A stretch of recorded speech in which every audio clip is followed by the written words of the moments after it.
اسلام، یہودیت اور عیسائیت میں دریائے فرات کی کیا اہمیت ہے؟ دریائے فرات کا خشک ہونا کیا دنیا میں آخری جنگ کا آغاز ہے؟ اس دریا کے پانی کے خشک ہونے کی کیا حقیقت ہے؟ اور حال ہی میں دریائے فرات کے نیچے کس چیز کو بند کر دیا گیا؟ دوستوں، دریائے فرات سے متعلق یہ تمام حقائق اس ویڈیو میں آج ہم بیان کریں گے۔ آپ سے گزارش ہے کہ ہماری ویڈیو آخر تک ضرور دیکھیے گا، انشاءاللہ فائدہ ہوگا۔ دریائے فرات، جسے انسانی تہذیب کے قدیم ترین دریاؤں میں سے ایک مانا جاتا ہے، انسانی تاریخ و تمدن میں خاص مقام رکھتا ہے۔ دنیا کے بڑے الہامی مذاہب اسلام، یہودیت اور عیسائیت میں اس دریائے فرات کی اہمیت بہت زیادہ ہے، اور یہ تینوں آسمانی مذاہب میں خاص مقام رکھتا ہے۔ دریائے فرات کا اسلام اور اسلامی روایت و تاریخ میں بہت اہم مقام ہے۔ اسلامی تاریخ اور احادیث میں اس دریا کا ذکر کئی مواقع پر آیا ہے، اور یہ دریا اسلامی تاریخ کے مختلف واقعات و ادوار میں شامل رہا ہے، اور اس دریا کے کنارے و ارد گرد کئی اہم واقعات پیش آئے ہیں، جن میں سب سے بڑا اور اندھوناک واقعہ کربلا کا ہے، جب اس دریا کے پانی کو روک کر نواسہ رسول حضرت امام حسین علیہ السلام اور آپ کے اصحاب کو شہید کیا گیا۔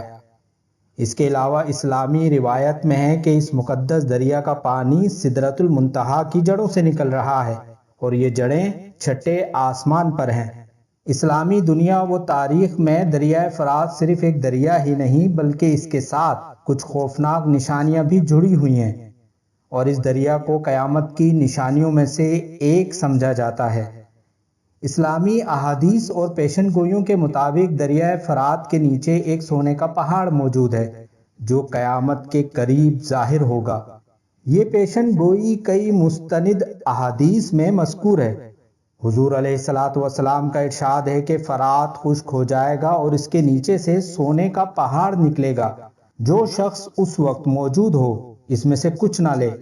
ایک اور حدیث میں ہے کہ دریائے فرات سونے کے پہاڑ کو ظاہر کرے گا، اور لوگ اس کے لیے قتال کریں گے، اور 100 میں سے 99 لوگ مارے جائیں گے۔ ان احادیث پر علماء کرام نے کہا ہے کہ یہ سونے کا پہاڑ یا خزانہ قرب قیامت کے نزدیک ایک بہت بڑی آزمائش ہوگی، اور اس کے حصول کے لیے لوگ ایک دوسرے کی جان کے دشمن بن جائیں گے، اور اس کی وجہ سے شدید قتال اور خون ریزی ہوگی، اور یہ خون ریزی اور لڑائی اتنی شدید و خوفناک ہوگی کہ 100 میں سے 99 لوگ مر جائیں گے، اور ان میں سے ہر ایک یہ امید پر لڑے گا کہ شاید میں بچ جاؤں۔ ان تمام احادیث کے مجموعے میں اس بات پر زور دیا گیا ہے کہ اس وقت اس کے خزانے سے کچھ حاصل کرنا ناجائز ہوگا۔ کچھ علماء و مفسرین ان احادیث میں بیان کیے گئے سونے کے پہاڑ کو حقیقی مانتے ہیں، اور کچھ علماء کرام اسے علاماتی طور پر دیکھتے ہیں، جو دنیاوی لالچ اور اس کے نتائج کی طرف اشارہ کرتا ہے۔ دوستوں، دریائے فرات عیسائیت اور یہودیت میں بھی ایک خاص اہمیت رکھتا ہے، اور اسے ان دونوں مذاہب میں ایک خاص مقام حاصل ہے۔ عیسائیت میں فرات کی اہمیت بائبل میں یوں ہے کہ خدا نے بنی اسرائیل کو جس سرزمین کا وعدہ کیا تھا وہ دریائے فرات کی مشرقی سرحد ہے۔ اس کے علاوہ اس دریا کے خشک ہونے پر کتاب مقدس میں ہے کہ چھٹے آسمان کے فرشتے نے اپنا پیالہ اس دریا میں انڈیلا، جس سے یہ دریا خشک ہو جائے گا۔ عیسائیت میں دریائے فرات کے بہاؤ اور اس کی سرزمین کے زرعی فوائد کو خدا کی برکت اور فضل کی نشانی سمجھا جاتا ہے۔ دوستوں، یہودیت میں دریائے فرات کا ذکر توریت میں مختلف مقامات پر ملتا ہے۔ ان کے نزدیک یہ عدن کا باغ ہے، یعنی 4 دریاؤں میں سے ایک ہے، اور یہودیت میں دریائے فرات وہ سرحد ہے جسے خدا نے حضرت ابراہیم علیہ السلام اور ان کی نسل کے لیے بطور سرزمین وعدہ کی تھی۔ ان تمام آسمانی مذاہب میں دریائے فرات کی اہمیت روحانی، تاریخی، جغرافیائی طور پر مسلم مانی جاتی ہے۔ یہ دریا نہ صرف ایک قدرتی آبی وسیلہ ہے، بلکہ مذہبی اہمیت میں بھی اس کو روحانی برکت کی علامت کے طور پر دیکھا جاتا ہے۔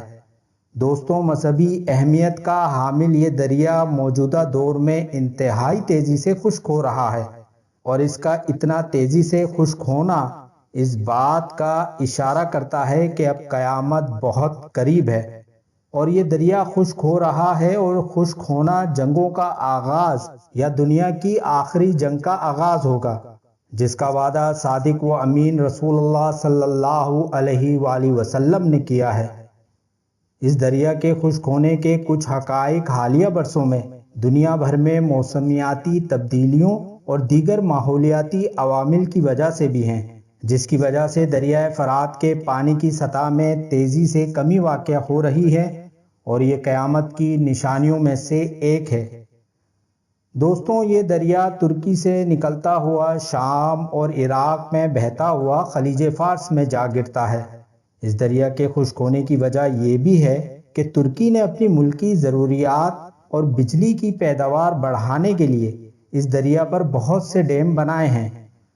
دریائے فرات پر بنائے گئے ڈیموں کی تعداد تقریباً 20 ہے، اور دنیا کا 5واں بڑا ڈیم ترکی نے حالیہ برسوں میں بنایا ہے، جسے اتاترک ڈیم کہتے ہیں۔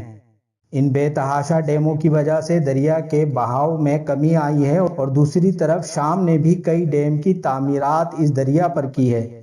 ان ڈیموں کی وجہ سے عراق خشک ہوتا جا رہا ہے، اور عراق کی زراعت اور معیشت جو اس بہتے پانی پر منحصر ہے، گزشتہ کئی عرصے سے اس کے خشک ہونے کی وجہ سے بری طرح متاثر ہوئی ہیں، اور اب حال یہ ہے کہ دریائے فرات اس حد تک خشک ہو گیا ہے کہ صرف چند فٹ سطح رہ گئی ہے، اور وہ وقت دور نہیں جب یہ دریا مکمل طور پر خشک ہو جائے گا۔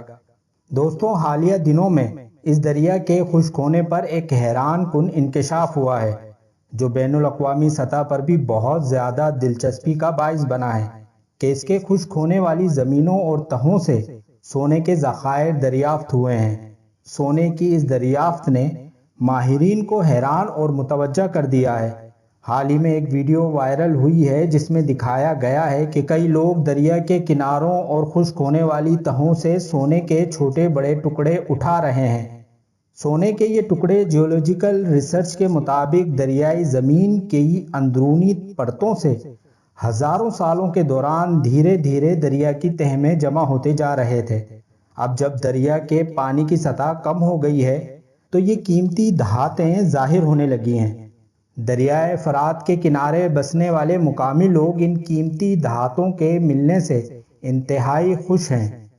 ان کے لیے یہ امید کی کرن ہے جو ان کے معاشی حالات میں بہتری لا سکتی ہے۔ دوستوں، دریائے فرات پر جو قدیم تہذیبوں سے آج تک کے تمدن کی زندگی کی ایک اہم ندی ہے، اب یہ دریا خشک ہونے کے قریب پہنچ چکا ہے۔ یہ دریا ہزاروں سالوں سے میسوپوٹیمیا کی تہذیبوں کے لیے ایک حیاتیاتی رگ رہا ہے، اور قدیم سومیرین و اشوری سلطنتیں اسی دریا کے کنارے پھلی پھولی تھیں۔ اب یہ دریا خشک ہوتا جا رہا ہے۔ اس کے خشک ہونے کے ساتھ ہی اس کے نیچے سے ایسے آثار برآمد ہو رہے ہیں جو تاریخ دانوں اور ماہرین آثار قدیمہ کے لیے حیران کن ہیں۔ اس کی تہہ سے قدیم شہر، عبادت گاہیں اور دیگر آثار قدیمہ کی چیزیں سامنے آ رہی ہیں، اور شام کے علاقے میں اس دریا کی تہہ سے ایک بڑا عبادت خانہ بھی دریافت ہوا ہے جو بابلیوں کے دور کا ہے۔ ماہرین اس کے نقوش اور تحریروں کا مطالعہ کر رہے ہیں۔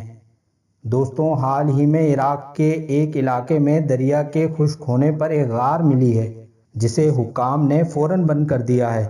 یہ غار اتفاقیہ طور پر مزدوروں کی ایک ٹیم نے دریافت کی تھی۔